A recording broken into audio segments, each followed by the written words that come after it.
हरे कृष्णा, राधे राधे।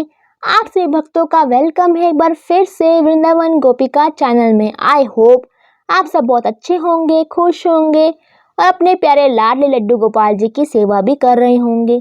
तो फ्रेंड्स, जो आज का विषय बहुत ही महत्वपूर्ण है कि इस पाप मोचनी एकादशी का व्रत जो लोग नहीं रख पाते हैं, कई बार कुछ हेल्थ इश्यूज हो जाते हैं, तो वो किस प्रकार जो है इस एकादशी का फल पा सकते हैं। तो देखिए भक्तों, आप लोग जो है भक्तजन रोज ठाकुर जी की सेवा करते हैं, रोज गोपाल जी का श्रृंगार करते हैं, रोज ठाकुर जी के लिए जो है भोग बनाते हैं।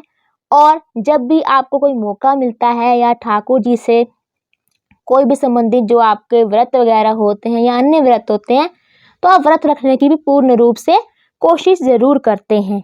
पर कई बार क्या होता है, हमारे हेल्थ इश्यूज ऐसे हो जाते हैं, कोई समस्या आ जाती है, हम लोग व्रत नहीं रख पाते हैं। फिर मन में वहम आ जाता है कि हम व्रत नहीं रख पा रहे हैं, अब कोई हमें पाप तो नहीं लगेगा, या फिर किस प्रकार हम इस व्रत का जो है फल पा सकते हैं। तो देखिए, अब पाप मोचनी एकादशी आ रही है, 18 मार्च को इसका व्रत रखा जाएगा। और जो लोग तो इस दिन व्रत रख सकते हैं वो ज़रूर रखें। लड्डू गोपाल जी की पूजा अर्चना करें, विष्णु भगवान जी की पूजा अर्चना करें और पूर्ण रूप से विधि अपनाएं व्रत की। और उसी प्रकार जो लोग व्रत नहीं रख पा रहे हैं पाप मोचनी एकादशी का, तो किस प्रकार जो है फल पा सकते हैं व्रत बिना रखे। तो देखिए, ऐसा कहा जाता है कि जो लोग व्रत नहीं रख पाते हैं तो वो किस प्रकार जो है व्रत की विधि को अपना सकते हैं। तो देखिए, आप सर्वप्रथम सुबह उठकर स्नान तो करेंगे, चाहे आप व्रत रख रहे हैं चाहे नहीं कर रख रहे हैं, क्योंकि हर व्यक्ति जल्दी सुबह उठकर स्नान तो करता ही करता है। तो उसी प्रकार आपको भी स्नान करना है। उस स्नान में आप जो है स्वच्छ जल जो है आप उसमें पवित्र जल मिला लीजिए, फिर उससे स्नान कर लीजिए। और नेचुरली सी बात है, आमतौर पर बात है कि जब व्यक्ति स्नान करता है तो साफ सुथरे कपड़े पहनता है, तो उसी तरह आपको भी पहनने हैं उस दिन कपड़े साफ सुथरे। और उसी प्रकार आपने जो है व्रत नहीं रख पा रहे तो कोई बात नहीं, आप टेंशन ना करें।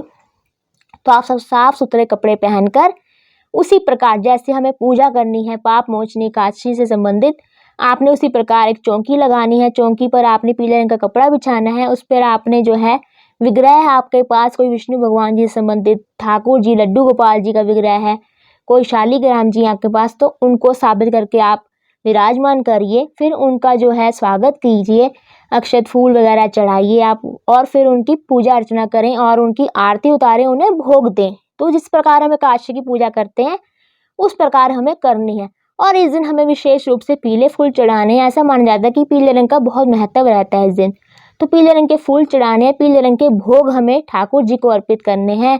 चाहे विष्णु भगवान जी हों, चाहे ठाकुर जी हों, कोई भी भगवान जो आपने स्थापित कर रखे हैं उन सबको आपने जो है पीले रंग का भोग देना है, विशेष रूप से पाप मोचनी एकादशी वाले दिन।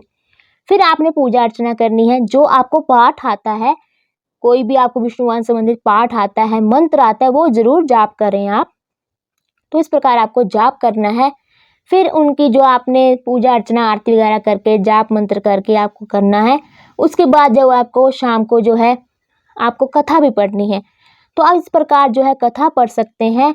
और देखिए, ऐसा माना जाता है कि अगर हम व्रत में कथा ना पढ़ें, एकादशी संबंधित जो भी एकादशी, हर एकादशी का अपना अपना महत्व होता है और एकादशी पर हर एकादशी की अपनी अपनी कथा होती है। तो पाप मोचनी एकादशी संबंधित आपने कथा पढ़नी है।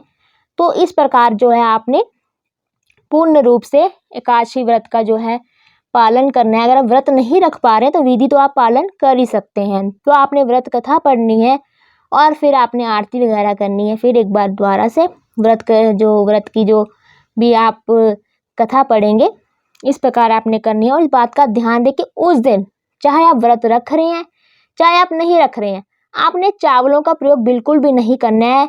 इवन की पूजा में आपने चावलों की जगह जो है तिल का प्रयोग करना है। चावलों का प्रयोग नहीं किया जाता है एकादशी वाले दिन, ना ही खाए जाते हैं चावल। और इस दिन आपने तुलसी के पत्ते को भी नहीं तोड़ना है। और अगर ठाकुर जी को भोग देना तो एक दिन पहले आप तुलसी के पत्ते को तोड़ लीजिए। तो इस प्रकार जो हमें ध्यान रखना है इन बातों का, चावल का प्रयोग नहीं करना है, ना ही खाना है, ना ही पूजा में यूज़ करना है, और तुलसी भी हमें नहीं तोड़नी है उस दिन। तो इस प्रकार आप जो है फल पा सकते हैं इस पाप मोचनी एकादशी का। तो आई होप आपको मेरा वीडियो अच्छा लगा तो लाइक कीजिए, शेयर कीजिए, कमेंट करो, मेरे चैनल को सब्सक्राइब करना ना भूलें। हरे कृष्णा, राधे राधे।